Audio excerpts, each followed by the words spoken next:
Бидэнтэй хамтаа сонсогч танд маш их баярлалаа. Яг энэ цаг мөчид салгуу байх нэвтрүүлгийн маань цоо шинэхэн дугаар сонсогч танд үзэгч танд хүрэхэд бэлэн болсон байна.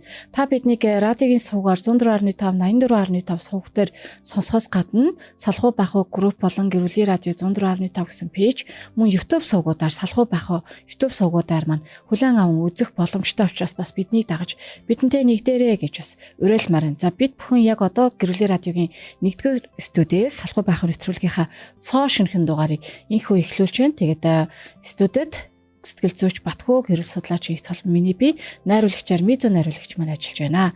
За тэгээд Батхүүтэй өдрийн мэндийг хүргэе. Өдрийн мэндийг хүргэе.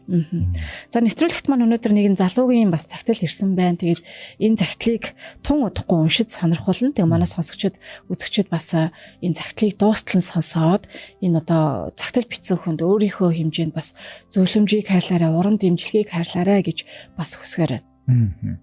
За тэгээ мэдээж нэвтрүүлгийн тодорхой дүрмүүд өгдөг. Юу вэ гэхээр энэхүү лайв маань, энэхүү нэвтрүүлэг маань яг одоо шуудаар цацагдж байгаа. За тэгээд яг одоо энэ захидлын эзэн залуу маань биднийг сонсож байгаа учраас та захидлын эзэн залууг буруутгаж, зэмлэж илүү их одоо шүүмжлэхээс илүүтэйгээр зоригжуулсан, итгэл найдвар өгсөн тэр өнгө аяснаас илүү харилцаасаа гэж хүсэж байна те. Тэдгээр комментуудыг илүү хүлдэгээсэй гэж хүсэж байна. Хоёрдугаарт нь хосын зөвлөгөө гэдэг хоёр талын байр суурийг тэнцвэртэй сонссны үндсэн дээр дүгндэг бас зөвлөдөг байна. Харин энэ хүн нэвтрүүлэгт маань зөвхөн нэг талаас ирсэн тэрхүү илэрхийлэмж буюу мэдээлэл тулгуурлан зөвлөж байгаа учраас тухайн загтал бичсэн залууд илүү төлхөө тэр анхны шатны тэр зөвлөгөөг хүргэх болно гэдгийг бас онцлох зүг байхаа гэж бодож байна. Олон сэтгэлдлүүд ирдэг штэ тий одоо хүний амьдралын нэг цаасан дээр бичсэн өгүүлбэрээр нь дүгнээ зөвлөнч гэж юу ах вэ тий. Энэ зөвлөгөө маань яг жинхэнэ утгаараа бас зөвлөгөө гэж буруу ойлгох үү тий. Яг л одоо энэ загтал бичсэн хүндэл бид нэр түшиглэж анхны шатны зөвлөмжийг өгч байгаа гэдгийг бас ойлгож хүлээж аваасай. За тэгээ мэдээж загтал бичсэн хүн болгоныгаа бид нарыг сэтгэл зүйчтэй уулзах мэдээж уулзалтанд бол урьдаг байгаа тий. Тэгээд бас бүрэн боломжтой шүү уулзалтыг хийх. Ерөн сэтгэл зүйчтэй уулзах бас янз бүрийн ойлголтууд байгаад идэх ш тий.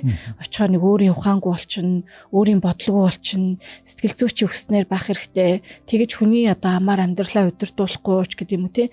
Янз бүрийн ойлголттой байдаг. Гэтэл энэ бол яг зөв ойлголтуудаас биш шүү.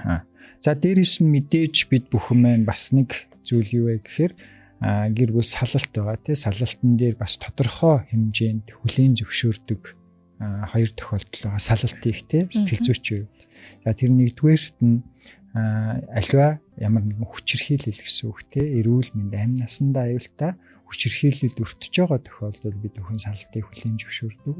Хоёрдугаарт юу вэ гэхээр гэр бүлээс гадуур харилцаа удаан хугацаанд үргэлжилж байгаа, одоо хүртэл үргэлжилж байгаа түүнийг зогсоох одоо хүсэл эрмэлзэл орлого байхгүй тохиолдолд бид бүхэн хүлээн зөвшөөрдөг байгаа.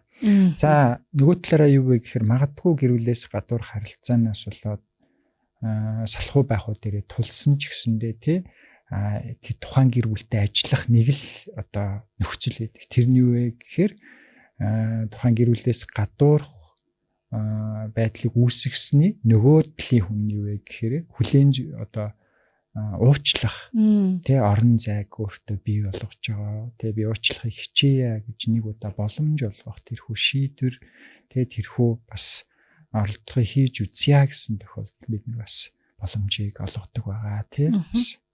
За нөгөө талаар загтлууд маань яг нэвтрүүлэг маань урьдчилан одоо сэргийлэх ийм зүйл болж зарим сонсогчд манд харагдах байх гэж бодож байна тий.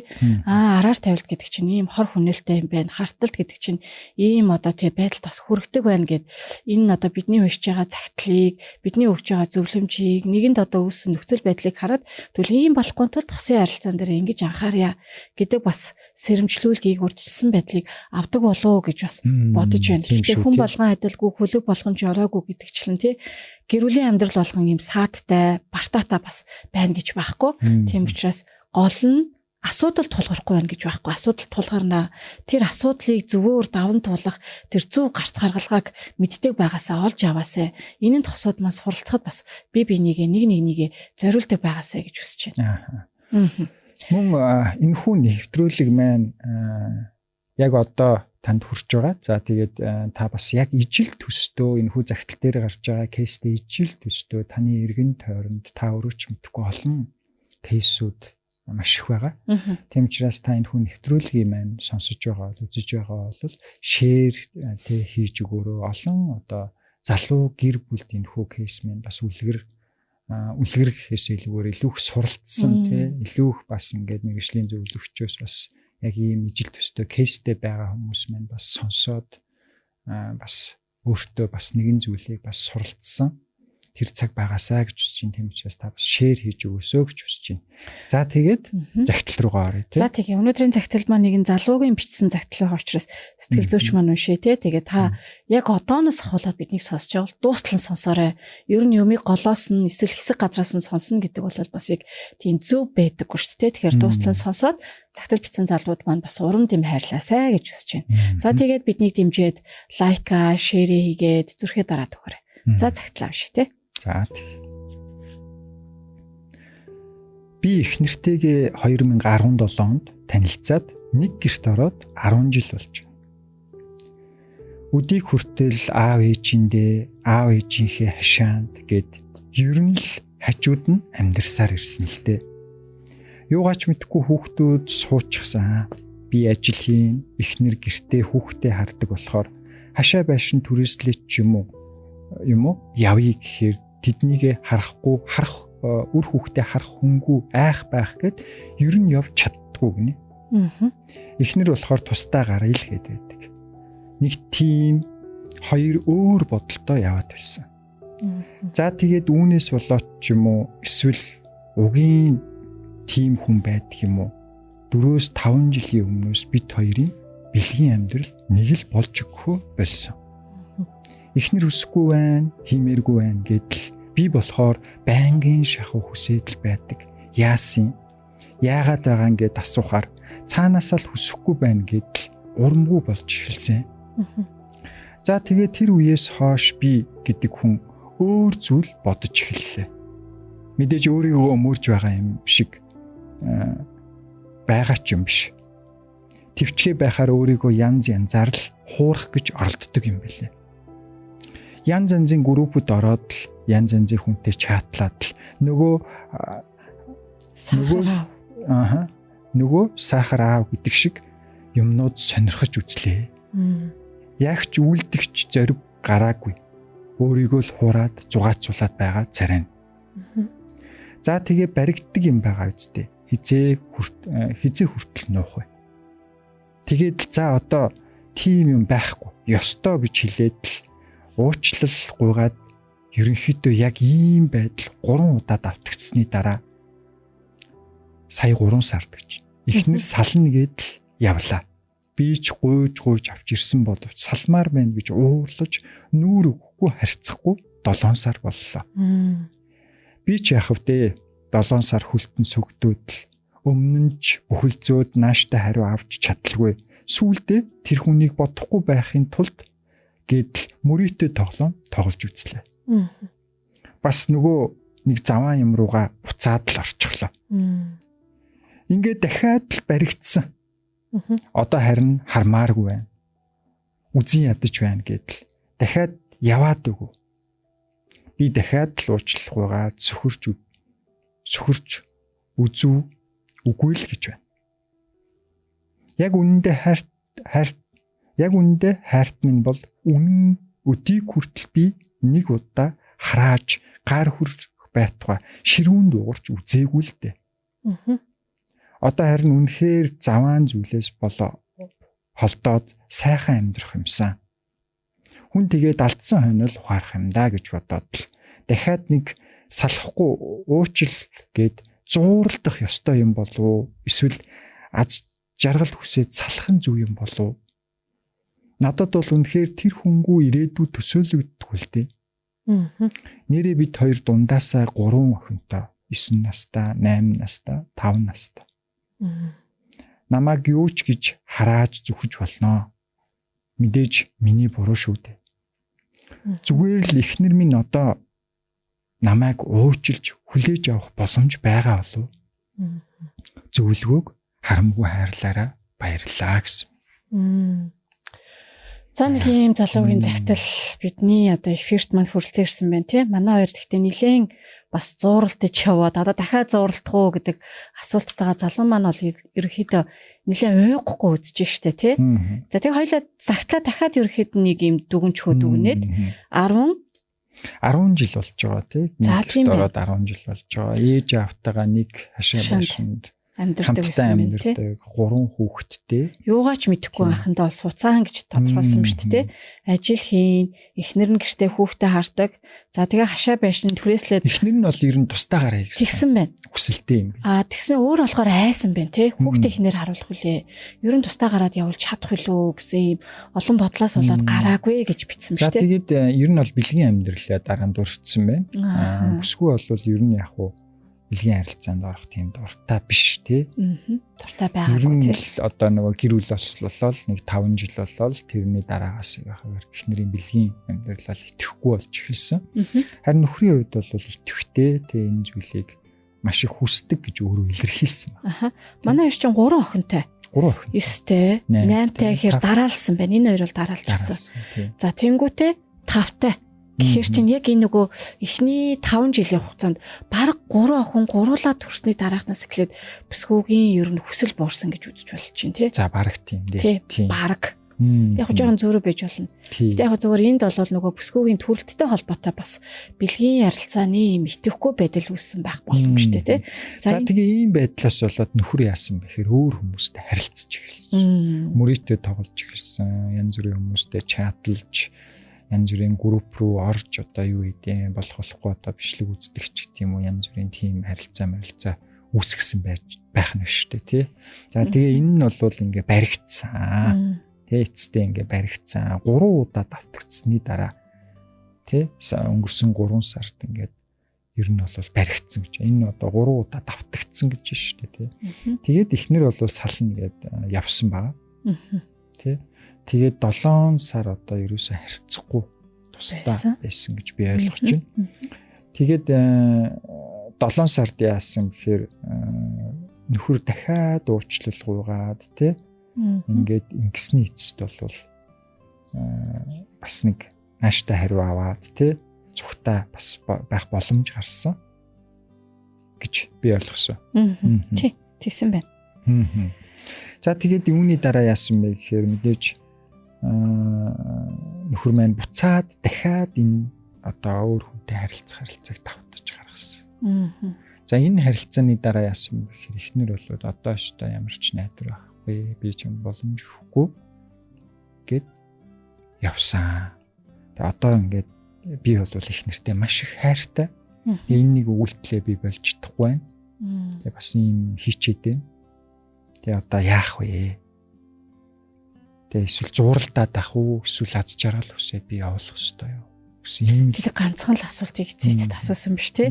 За тэгээ 3 сайхан охинтой, 9-тэй, 8-тай, 5-тай гэдэг чинь дандаа л бага насны хүүхдүүд байна тий. За ийм нэг загтал бидний одоо эфирт маань ирсэн байна. Тэгээд та сонсогч, үзэгч та юу гэж бодож байна? Та өөрийн бас сэтгэлийг үлдээгээрэй. Тэгээд энэ залууд маань бас гэр бүлээ аврах, өөрийгөө бас аврах боломж байвал танихаар юу байна тий. Тэгээд олон яг хуу бүсгүүчүүд ялангуяа бүтэхгүй салсан дээр тий. Салахгүй бол бүтэхгүй гэдэг үгийг айгу хурдан бичдэг. Тэгээ энэ магадгүй зарим хүмүүсийн амьдрал бас харж байгаа туршлага байж болох юм. За тэгвэл хоёлаа энэ гэр бүл бас яг юу зөвлөж болох вэ тий? Яг хуу одоо нэгэнтэй л гарцсан ийм зүйлээр амьдарч байгаа ч гэсэн нөгөө талаар эндээс бас илүү суралцъя гэхийн тулд залуугийн анхнаасаа энэ тустаа гарыг гэдгийг эхнэр маань айгу сайн дэмжсэн бол гэсэн бодлыг өгтөрч байна. Тий? За тэгээд нөгөө тустаа гараагүй энэ байдлаас бол 3 дараалал төрчихсөн ийм болчихсон. Одоо магадгүй амьдралын нөхцөл байдланд хаана ямар орчинд байдгийг мэдэхгүй. Гэхдээ ингээ олуулан амьдарч байгаа нөхцөлд бас бэлгийн харилцааг идэвхтэй авч үлдэн гэдэг бол эмэгтэй хүний хувьд бас айгүй бэрхшээлтэй санагдаж болно л доо тий. Яалтч үзэж жишээлбэл зүгээр дугуй гэрээр төсөөлөе л доо. Ямар ч хан байхгүй, ямар ч дундуура завсар одоо юу байхгүй тий. Тэгээ ийм нөхцөл байдалд яг хинийх нь аав ээж гэдгийг мэдэхгүй. Гэхдээ ингээд олон дахин төрчихсөн эмэгтэй тий тэгээд хосын харилцаа гоё нөхөртөө хадгалаад нөхөртөө итгэвтэй байна гэдэг бол хэцүү. Тэгэхээр зэрэг манай залуу анхнаасаа л тустаа гарыг гэдгээрээ гараад одоо магадгүй хосынхаа харилцаан дээр их нэртэй юм уу нөхөртөө тустаа гарах уу гэдэг одоо санал. Тэгээ энийг бол санал тавих гэхээс илүү зүгээр гэр бүл болоод тустаа байх хэрэгтэй зүйл байхгүй. Ягаад гэвэл энэ чинь нэг тусгаарлагдах үйл явц шүү дээ. Гэтэл энийг манай зарим залуучууд арай өөрөөр ойлгодог юм шиг л хэмнжийн, гамнжийн зохицуулж яа нэг сэргэлэн арга ашиглаад ч гэдэг юм те. Гэтэл эн чи яг нөгөө хосын харилцааг, хосуудын нөгөө дундын тэр харилцааг авч үлдэхэд их чухал нөлөөтэй байдаг зүйл л те. Тэгэхээр манай хосууд анхнаасаа тустаа гардаг байгаасай. Энийг санал тавьж би биендээ ингэж санал оруулна гэхээс илүү зүгээр л анхнаасаа юм шийдвэртэй байгаасай гэж бол хэлмээр байна. Тийм шүү те.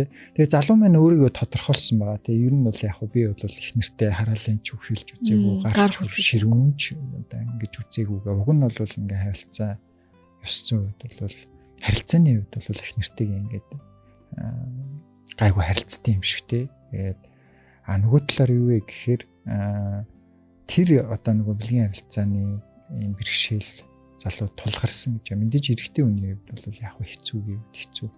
За тэгээ ингээд ерөнхийдөө ингээд том зургаар нь харах юм бол одоо салах уу бас нөгөө дээрээс нь ингээд тустаа гарах уу гэдэг асуудлаас илүүгээр залуу маань өөртөө илүү төвлөрсөн дээр хамгийн нэгдүгээр чухал зүйл нь өөртөө анхаарах тий өөртөө илүү ажиллах. Энэ бол нэг номерын асуудал байна тий. Тэгэхгүйгээр одоо би салах уу яах уу гэдэг шийдвэр дээрээс нь одоо тустаа гарах уу эсэх гэдэг бол эднэр бол дараагийн алхам. Тэгэхээр энэ залуу маань өөрөө өөрийгөө бурууг ухаарч байгаа, ойлгож байгаа. Тэгээ би бол маш буруу зүйл хийсэн 4 удаа. За нэг юм залуу маань захидал дээр өвчсөн те бэлгийн харилцаанд одоо юу гэдэг 4 удаа ингээд өөр хүнтэй харилцахдаа бэлгийн харилцаанд ороо янз бүр болж яваагүй гэж дурдсан ба. Харин зүгээр ингээд нөгөө харилцаа үүсгэсэн байсан тий. Ингээд зугаацуулаад байгаа гэж ааш тий. Зөвхөн нэг юм харилцаа тий зугаацгаар гэдэг өөрөө тэгээд байгаа байхгүй юу. Тэгэхээр бас тэр нь бас нөгөө хэвийн бус. Тий тэрний юу гэхээр зугаацгаа. Гэхдээ өөрөө тодорхойлсон тэгэхээр би бэлгийн харилцаа унтаж янз бүр болоогүй л дээ. Гэхдээ зугаацж байгаа тий янз бүрийн. Тэгэхээр ийм зохистой биш харилцааг тий хэл хязгаар зөрчсөн энэ харилцааг одоо тухайн хүмүүст онлайнаар ч үүсгэсэн байгаад байгаа юм.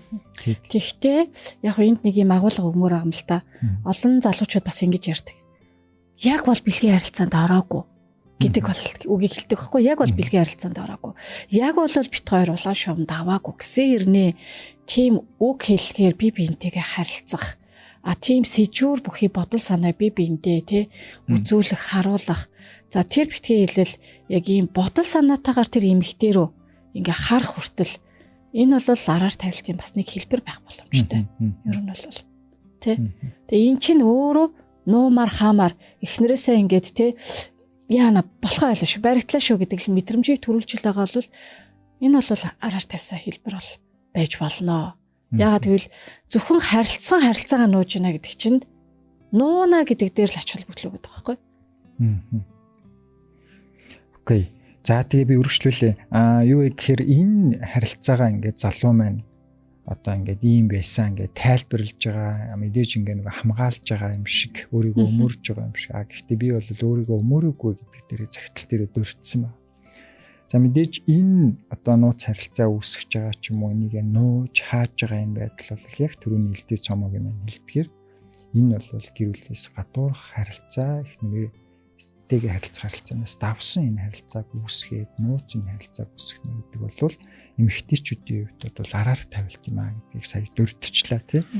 За тэгээд дээрэс нь юу вэ гэхээр энэ залуу маань мөрөдөө тоглож ирсэн тий янз бүрийн одоо зүйл рүү ингээд аарсаар эдгэр зүйлс рүү явж байгаа. Тэгээ энэ бүгдийг ингээ ихнэр ажиглаж байгаа, харж байгаа гэсэн үг тий. Хажууд нь хараа байж байгаа. Тийм учраас магадгүй энэ явдал ингээд бүр ингээд 3-4 удаа давтагдсан байдал ба. Тэгэхээр энэ нэгдүгürt ямар ч нөгөө залуу маань гимшиж байгаа, буруугаа ойлгож байгаа. Яа загтал дээрээ хэлсэн байгаа, ойлгож байгаа. Тэгсэн хэрнээ хамгийн гол зүйл нь юу гэхээр ямар нэгэн өөрчлөлт байгаагүй. Зан үйлдэл ямар нэгэн өөрчлөлт хийгээгүй. Бодол санаандаа тий хандлага дээр ямар нэгэн өөрчлөлт хийгээгүй байгаа нь өөрөө энэ хүн өөрчлөгдөхгүй байна гэсэн энэ одоо хандлагыг эхнэр бол анзаарна шүү дээ. Тэр чинь ухаантай бодож байгаа, ажиглаж байгаа хүн учраас те энэ хүн ингээ 3 удаа би боломж өмнө олгосон. Одоо 4 дахь дээр ингээ одоо боллоо. Нөгөө төвчээрийн хязгаар давж штэ те. Өөрчлөлт байхгүй, өөрчлөлтий гэсэн хүсэл эрмэлзэл явж тэрэн дээр ямар ч одоо үйл хөдлөл хийгээгүй, хичээл зүтгэл гаргаагүй байдал нь эхнэрийн төвчээрийг барж байгаа гэсэн. Хамгийн том үйлдэл нь энэ байна. Ерөөсөө. Тэр энэ зүйл дээр. За дээрэс нь бол яг ингээд их чинь сүүлчийн одоо боломж магадгүй энэ надад боломж байгаа болов тий. Эсвэл найдвар байгаа болов бараг байхгүй юм шиг тий. Ийм зүйлийг бас илэрхийлж.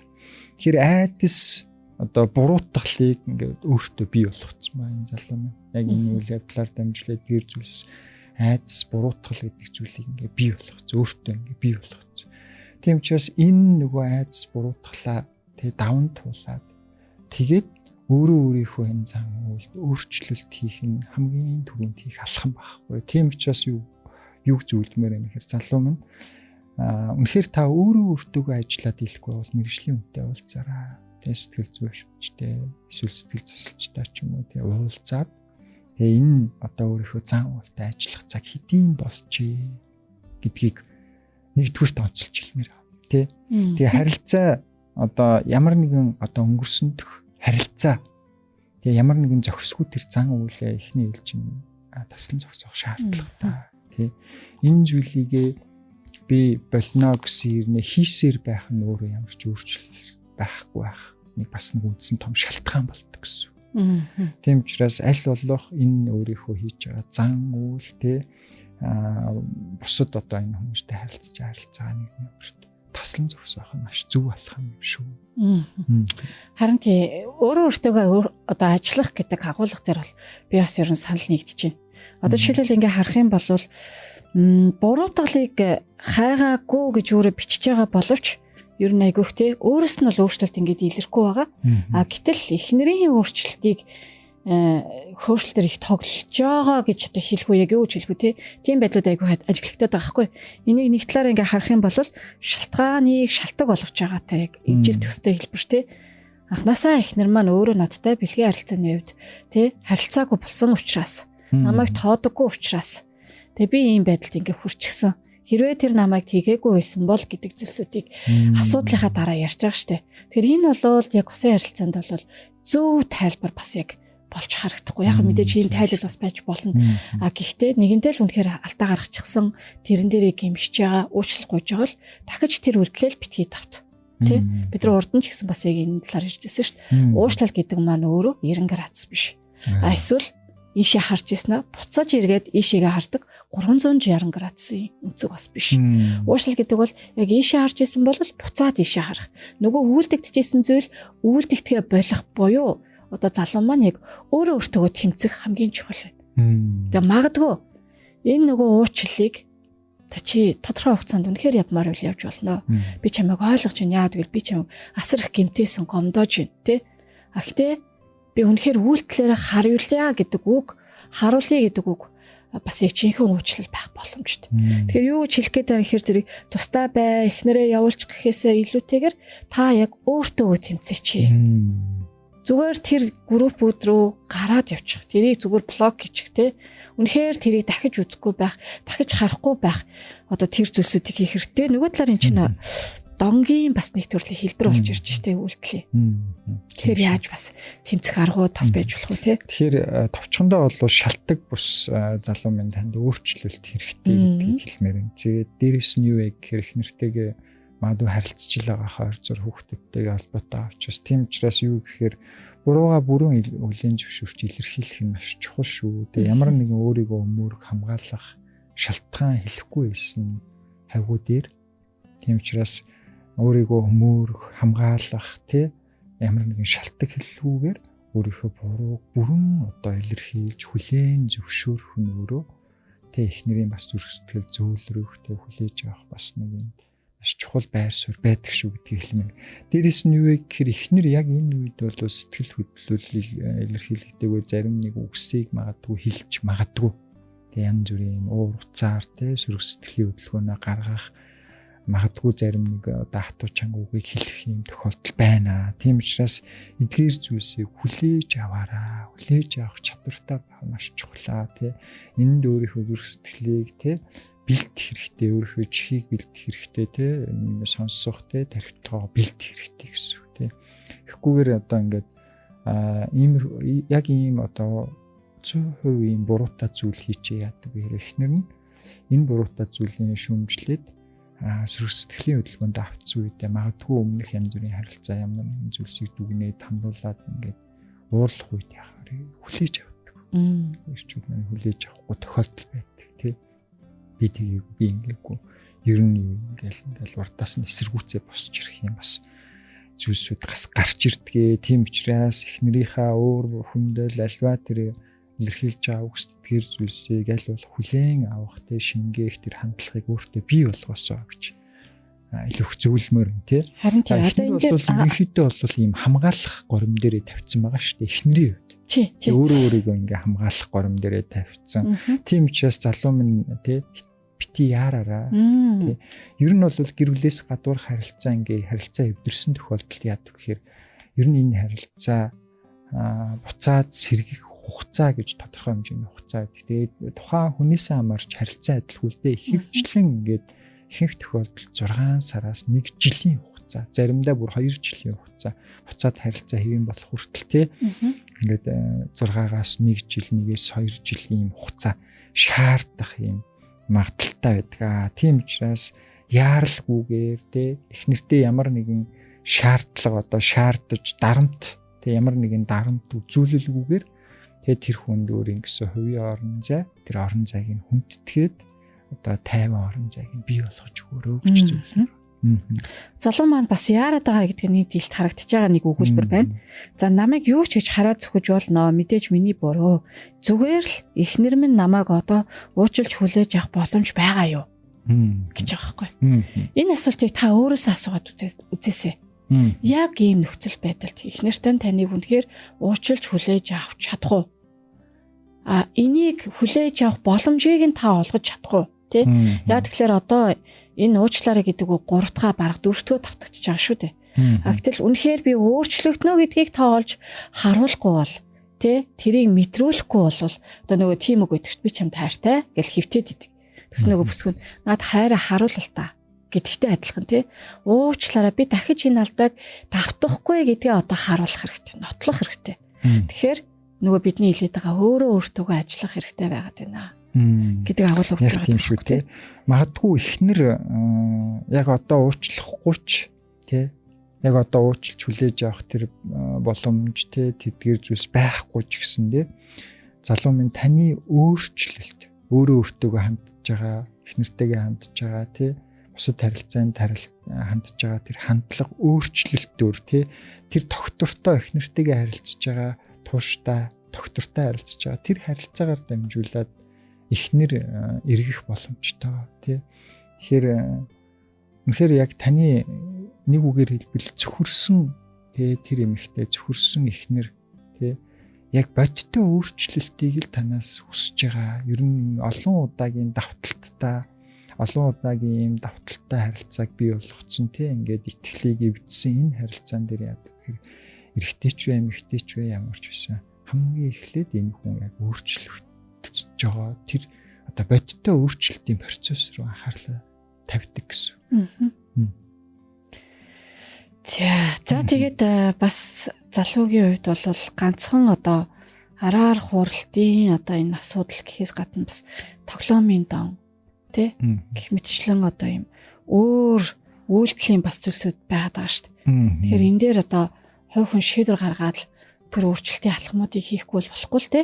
Өөрчлөгдөөрэй гингүүд заа гэд өөрчлөгдөхч бас зүйл биш байгаад байна л та. Тэгэхээр яг энэ тал дээрээ бас таныг хувь бие хүний асуудлаар хувьчилсан зөвлөгөө аваасай гэж бас хэлмээр байна. Энэ нь яг одоо ингээд харахаар ялангуяа ингээд араар тавил тоглоом гэж хит хитэн ингээд асуудлууд давцж байгаа учраас тий зөвхөн нэг зөвлөгөө ингээд хэвлэл мэдээлэл хэрэгслэр аваад за тийм ингээд ухамсарлаад ойлгоод үйлдэл хөтлөгдөх энэ зүйл маань харьцангуй одоо ингээд хангалттай биш багтахаар байгаа байхгүй. Тэгэхээр яг тэр хувьчилсан асуудлыг яг хувьчилсан одоо тэр цагийг гаргах зөвлөгөөг ав гэж. Одоо энэ чинь гэр бүлээс яг ингээд яг гэр бүлээс гадуур юм харилцааг бий болгоод ингээд явж байгаа энэ 3-4 удаа давтагдсан тий.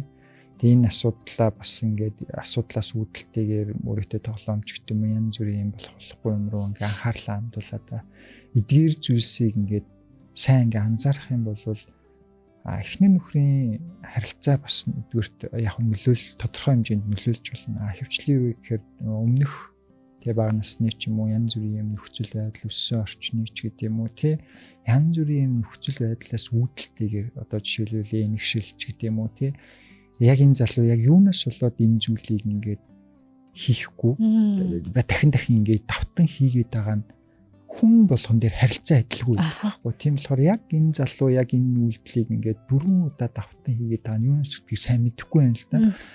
Янз бүрийн маш олон юм нөхцлүүд байдаг тийм энэ харилцааг ингэж бий болгох тий. Тийм учраас энэ зүйлийг тодорхой болгож яг юунаас үүдээд их нэртэй хайртай ч гэсэндээ өөр юм харилцааг үүсгэж залуу бол өөрөө бол бэлгийн энэ нөлөөлнө бэлгийн харилцаа хийхгүй тий энэ байхгүй байгаа давтамж мэдээж нөлөөлнө. Үүнээс гадна мэдээж олон залуучууд бэлгийн харилцаагүйгээр ингээд төвчөө явж байгаа. Их нэртэй үнэж байгаа тийм залуучууд бас байгаа шүү дээ. Нэг даван тулаад байгаа. Гэтэл яагаад энэ залуу өөрөө яг даван тулахгүй байгаа даа тийм энэ дээр ингээд унчаад байгаа гэдэг бас асуудал байхгүй. Тийм учраас нөгөө сэтгэл зүйчтэй уулзаараа гэдэг шалтгаан ерөөсөө л юм. Тэгээ үүнийхээ учир шалтгааныг ойлгож тэгээ түүнийгээ даван туулахад гэмэрхшлийн үний зөвлөгөө хэрэгтэй шүү л гэдэг ерөөсөө энэ байхгүй тийм. Нөгөөтэйгөр магадгүй залуугийн маань бүсгөө одоо эхнэр маань нэвтрүүлгийг үзэж яхахыг бас үгүйсгээ аргагүй тийм. Хэрвээ магадгүй үзчихвэл нөгөө талаар яг ийм ижил төрлийн асуудалд орсон одоо хүмүүс маань бас сонсож явах юм бол яг хүн асуудал гаргаж болно, алдаа үүсгэж болно. Гэтэ тэр үед одоо энийг өөрөө л даваад зохицуулаад өөрөө шийд гэдэг мэдээж одоо тий хариуцлагыг тавьж болох ч гэсэн нөгөө талаар яг өөрийнхөө хэмжээнд дэмжиж болох зүйл бас юу байж болох вэ? Тий энэ зүйл дээр бас илүү нээлттэй гэхээс илүү юм уян хатан байгаасай тий. Магадгүй тэр хүний үнэхээр би энэ өөрчлөлтийг хиймээрэн би инхийг хүсэж байгаа гэдэг хүсэл байгаад үйлдэл байхгүй байгаа ч гэсэн тэр хүнийг үйлдэлд гаргахын тулд ямар зүйлийг шаардлагыг тавьж болох уу? Ямар бас яриаг хийж болох уу? Ямар тохироог хийж болох уу тий? Тэгэхээр яг нөгөө эмэгтэйчүүдийн дэмжлэг мэдээж эрчүүдэд хэрэгтэй. Алдтгүй эр хүн гэж бол байхгүй. Тэгээ алдах болгонд нь одоо юу гэдэг тий? Би чамтай амьдрахгүй гэдгийг хэлэхээс илүүтэйгээр за алдчихлаа. Одоо яг ийм алдаан дундаас босож ирж чадахгүй гэдгээ өөрийгөө харуулаарай. Би чам тодорхой хугацаа өгөөч гэдэг юм уу. Энэ тал дээр бас яг ийм нэг юм боломжит байгаасай гэж бас хүсэж байна. Захидалд залууд маань найдвар байгаа юу гэсэн бас нэг юм зүйлийг надад боломж байгаа болов уу гэсэн. Тэр залуу минь танд боломж байгаа гэдгийг хэлмээр байна.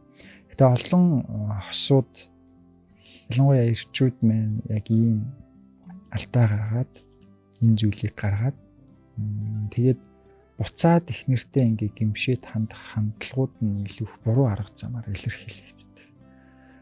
Жишээлбэл юу вэ гэхээр илүү их одоо яарах тий ингээд асуудлыг шийдэхийн тулд одоо бүх зүйл зүгээр болчихлоо шүү дээ. Ерөөсөө л ингээ яг өөрийнхөө сэтгэл зүг ингээ бодоод идэх тий. Гасл энэ зүйлийг ингээд шийдэхгүй ингээ яваад тахаар өөрт нь айгүй юм дарамттай байгаа. Сэтгэл зүйн үед юм ачаалттай байгаа. Тийм учраас өөрийнхөө төр сэтгэл зүйн ачааллыг хурдан шийдвэрлэхийн тулд энэ тулгамдж байгаа асуудлаа хурдан шийдвэрлвэл ингээд өөрөө тайван болох гэдэг. Тийм учраас яг өөрийнхөө мэдрэмжэн дээр тулгуурлаад нөгөө эмэгтэй хүндээ хандаад идэх хурдан шийдчихэл та юм сүртэй. Одоо ингээд шийдчих юм дээр чи ингээд юм сүртэй. Зүгээр болчих л таа. Тийм би ямар унтж хөвцсөн биш тий зүгээр л юм юу яасан харилцаа би энийг л болчих гэж шүү дээ. Одоо ингээд болчих л доо гэдэг юм хит яарсан тий ийм дүгнэлтийг хараа. Гэтэл нөгөө хүний хувьд эн чинь эмэгтэй хүний хувьд бол ялцчих байгаартай болт те гэр бүлээс гадуур харилцаа гэдэг нь тодорхой учраас дээрэс нь юу гэхээр энэ одоо энэ сэтгэл зүйн хувьд тэр хүн чинь тийм тодорхой хэмжээний гэмтэл авчиж байгаа учраас цаг хугацаа те энийг даван туулах цаг хугацаа хэрэгтэй. Тэгээ бодож тунгаах, эргэцүүлэх, ухаарах энэ цаг хугацаа хэрэгтэй. Мэдээж нөгөө талаараа таны өөрчлөлтийг харж байгаа тэр зүйл хэрэгтэй. Тэгэхээр ихэнх хэрчүүд яадаггүй л хитрхийх гуйгаал те шалаал бүр ингээл ажил дээр нь жутсаарч байнга залгаал намайг уучлаа гэл ингээл байнгын бүр залхаан цэрлүүлэх арга хэмжээг авах ч гэдэм үү те. Тэгээд эсвэл нөгөө талд өөрийгөө өрөвдүүлэх гээл өө тэгвэл би өстө нэрээ архиугаад ингээ буруу замаар ороод ингээ хүчил таач гэдэм ийм буруу арга замыг хэрэглэх. Эсвэл одоо юу гэдэг хүүхдийн хадлаа гэл те хүүхдүүдээ бодоод гээд ингээд нэг юм тийм зүв биш юм арга замууд хэрэглээд хөвөр тий энэ бүгд бол юм сайн арга биш шүү гэдгийг зүйлмөр. За тэгээд ямар ч хэлсэн залуудаа хандаж зөвлөхөд ийм зүйлсүүдийг зөвлөхөөр нь те тэгээд та бас яг хувьчлаа сэтгэл зүйчтэй бас уулзаарэ гэдэг зүйлийг хэлмээр. Өөр юм харуулсан. Хамгийн гол зүйл нь юу вэ гэхээр танаас эхнэр яг юу хүсэж аваа. Тэгвэл саяны ингээл яарал энэ тэ дарамтлах ч гэдэм үү, яарах ч гэдэм үү, өөрийгөө өрөвдүүлэх ч гэдэм үү, хүүхдүүдээ гээл энэ зүйлийг ингээд хүсдэггүй юм байна. Тэгвэл юу хүсэж идэм бэ? Ил тод нээлттэй шударга байдлыг мэдээж хүсдэг. Тэгээд түрүүний эвдрүүлэг эхлэхээс л өмнө хэлж байгаа өөрчлөлт дөө тий. Дээрээс нь юу гэхээр эхнэрийгээ ямар нэгэн шийдвэрт ямар нэг үйлдэлтэй шахалж шаардахгүй байх. Энэ маш чухал. Дээрээс нь юу вэ гэхээр та энэ бүх одоо зүйлийг мэдрээд амаргүй байгаа. Гэхдээ хизээч одоо хүүхдүүдийнхаа аав нь байх энэ зүйлээс огтхонч татгалзах болохгүй шүү. Тийм учраас та хүүхдүүдийнхаа аав нь хിവэрээ. Олон хүмүүс яадаг вэ гэхээр яг энэ хосын ярилцааны докторгүй байдалтай ингээд байхаараа яадаг гэхээр өө тэгвэл би явчих л та. Өө тэгвэл би юм уу? Эсвэл ихнэрээ шахаж шаардахтаа нөгөө хүүхдүүдийнхаа сайн аав биш болчихдог тий. Тийм учраас хүүхдүүдээ бас орхитуулж болохгүй шүү. Хүүхдүүдийнхаа сайн аав нь хിവэрээ байгаараа тий. Таны нээлттэй тууштай тий ил тод тэгээд өөрийнхөө зан үйлийг өөрчлөх гэж өөрийнхөө хандлагыг өөрчлөх гэж хичээж байгаа байдлыг харахтаа магадгүй таны эхнэр тий танд магадгүй дахин нэг боломжийг олохыг үүсэхгүй. Нөгөө төгөр яг залуу маань эхнэр нь одоо энэ чинь нэг хоёр сонголт биш тий. Уучлж хүлээж аваад амьдрал нь сайхан өөрчлөгдөд явах. Нөгөө талаар эхнэр уучлж хүлээж авахгүй байлаа ч гэсэн бас л энэ амьдралынхаа одоо тий дадал зуршлаар явах уу гэдэг асуулт ингээд өөртөө үлдэж штэ. Ер нь яг хараад тахаар эдгээр одоо үйлдэлийн хэлбэрүүд бол нэг тийм хүнд тухайн үед таашаалыг богино хугацаанд ингээд өгөө төрүүлээд сайхан байдлыг мэдрүүлж байгаа боловч энэ явц дунтаа бол таны сэтгхөө, таны оюун бодолд их хоортой, хорвоо чанартай учраас энэ зүйлсүүдтэй бол тэмцэх хэрэгтэй. Хэвийн одоо тий яг тэр байдлаар амьдралынхаа өдөр тутмын одоо юу гэдгийг богино хугацаанд тэр жаргалыг мэдэрдэг тэр байдлаас илүүтэйгээр тий үр хүүхдээсээ эсвэл амьдралын зорилгоосоо тий хаз жаргалыг амар тайвныг мэдрэх тэр тохиолдлууд байгаа шүү дээ. Тэгээ ер нь энэ ч нөгөө яг нэг юм өөр хэлбэр болчиход байгаа юм л та. Яг ийм хэвийн байдлаас арай илүү ингээд нэг жоохон тэгээ тэрнээс энэ зүйлүүд яа гэхээр илүү дахиад илүү сонирхолтой юм хийхгүй болвол одоо өгч байгаа кайф болохгүй. Хангалт болохгүй. Дахиад илүү хурц, илүү токсик, илүү ноцтой юм хийж ижил улам илүү гэдэг нэг юм таашаал руу хүргээд идэх учраас тий. Яг энэ өөрөө донгийн хэлбэр болчихж байгаа. Тийм болохоор тэр юмтэй тэмцэх хэрэгтэй. За тэгээд бас түрүү нөгөө нэвтрүүлгийн хин цом өмнө хэлчихсэн. Одоо яг та өөртөөгөө ажиллаад эхнэрийнхээ өмнө өөрчлөл тэр өөртөөгөө ажиллаад ингээд мэржлийн үнэтэй хамтарч ажиллаад тодорхой энэ өөрчлөлтүүдийг энэ өөртөө тулгамдаад байгаа энэ асуудлыг даван туулдаг тэр эр хүн болоод хуураад бий болчлоо. Нөгөө талаар эхнэр танд дараагийн нэг боломжийг олголоо, уучлж хүлээж аваад тэгвэл одоо юу хийх вэ гэдэг асуудал маш товчхон илээ. Нөгөө хамгийн загтлын ихэнд гарч исэн шиг эхнэр тусдаа гарах хүсэлтэй байна. Энэ яагаад эхнэр ингээ би тусдаа гарах ээж аавынхаа дэргэд амьдарч байгаа ч гэсэн би тусдаа гармаар байна. Хэдүүлээ тусдаа амьдрээ даа гэд байгаа энэ хүсэл эрмэлзэл бол маш олон юм зүйлийг илтгэж идэг. Магадгүй ингээ бага насндаа өөрийнхөө төрсэн гэр бүлдээ ямар байр суурь, ямар одоо оролцоотой байснаас хамаарад төрсэн гэр бүлээсээс тухгүй байдлыг мэдэрдэг, эсвэл магадгүй тухтай байдлыг мэдэрдэг юм хоёр янз бүрийн юм харилцаанууд үүдэг. Илүү тухтай байдлыг мэдэрдэг байсан бол нүүх хүсэлгүй байх байсан баг тий. Хөвчлийн нөгөө эрчүүдээс илэрхийлэгдэн штэ. Ээж аваад иргэд амьдрахаараа ээж автайгаа хамт амьдраад хариуцлага тодорхой хэмжээнд дүүрүүлээ ч юм уу тий. Хуваалцаад ингээд өөрөө тусдаа гараад амьдрах зориггүй ч гэдэм үү тий. Хариуцлага өөр хүсэлгүй ч гэдэм энэ байдлаасаа болоод ингээд хандлагууд байгаад идэг. Харин нөгөө талдаа юу вэ гэвэл хурдхан шиг зүгээр эндээс яг ингээд яваад яг өөрийнхөө эрхчлөөг ингээд мэдэрмээр юм гэсэн бас хандлагууд байдаг гэсэн үг аахгүй. Тэгэхээр хүн болгоны өөрийнхөө төрсэн гэр бүл туулж байгаа энэ туршлага тэдгээр зүйлс нь харилцан адилгүй учраас тэндээс зайлс хийх үү те эсвэл ингээд улам илүү нэгтраад ингээд ард татан байх уу гэдэг хүн болгоны харилцан адилгүй. Тийм учраас эхнэрийн яг ингээд тусдаа амьдраа гэж байгаа нь зөв үү? Тэ эхнэрийнх нь ээж аавынд амьдарч байгаа мó нөхрийнхөө ээж аавынд амьдарч байгаа бас ялгаатай. Ялгаатай тийм. Өөрийнхөө гэрт амьдарч байгаа бол тэр чинь магадгүй 5 тухтай авах. Магадгүй өөрийнх нь биш нөхрийнхөө гэрт амьдарч байгаа бол ямар ч 5 тухгүй байдлыг мэдэрнэ шүү дээ. Тэр чинь яг өөрийнхөө байж чадахгүй тий. За тэгээд хувийн орон зай гэдэг ийм зүйл байна шүү дээ. Хүн болгоно гэдэг тий. Тэгэхээр тэр чинь өөрийн өрх гэр хувийн орон зай гэсэн маш том зүйлийг ингээд мэдэрхийг хүсэж байна тий. Дээрээс нь нөхөр тий яг энэ хамтын амьдрал донд өөрийнхөө байр суурин дээр зогсож чадахгүй байгаа бол хүүхдүүдийнхээ аав эхнэрийнхээ нөхөр өрхийн тэргүүн эр хүн гэсэн эдгээр байр суурин дээр зогсож чадахгүй байгаа бол эхнэр тэрийг зогсохыг хүсдэг. Зогсуулахыг тэр байр суурин дээр зогсоосоо гэж хүсдэг. Яагад бол олон эмэгтэйчүүд ийм нөгөө хүчний хувьд ийм сул дорой байдлаасаа магадгүй хамааруулаад тэр хүчтэй эр хүнийг одоо амьдралд нь хэн төшиг болоосоо гэж хүсдэг ийм инстинкт бас байдаг.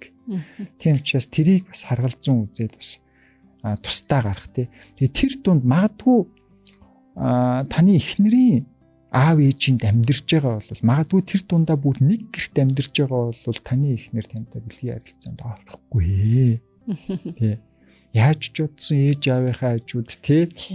Энэ харилцааг одоо хийх хүсэл төрнө гэж байхгүй. Тийм учраас энийг бас ойлгож хүлээж аваасаа гэж хүсэж байна тийм. Тэгэлгүй яг хөө гэр бүлийн амьдрал гэдэг маань өөрөө харилцан тохиролцож байж хамтын хичээл зүтгэл дээр өрнөдөг нэгдээ нийцүүлж явагддаг зүйл ааш тий. Тэгэхээр эхнэр нь эхлэх хүсээд нөхөр биелүүлээг бол дараагийн удаа нөхөр хүсээд эхнэр нь биелүүлнэ гэхээр бас ийм арай өөр төрөл болчиход байна шүү дээ. Тэгэхээр манай залуу бас энийг бодож үзээсэй. Тэгээд бидний нэвтрүүлэг тандаад загтал яриулсанд бол маш баярлалаа гэж хэлмээр байна. Нэвтрүүлгийн дараа магадгүй та сэтгэл зүйчтэй холбогдож зөвлөгөө авъя гэсэн шийдвэр хэрвээ танд гарвал 89915030 гэсэн манай сэтгэл зүйчийн дугаарыг үлдээе гэж бодож байна. 88 66 104 5 гэсэн манай радиогийн бас утсаар холбогдоод тий аль ч утсанд байж болно гэд сэтгэл зүйчтэй уулзах бүрэн боломжтой байгаа шүү.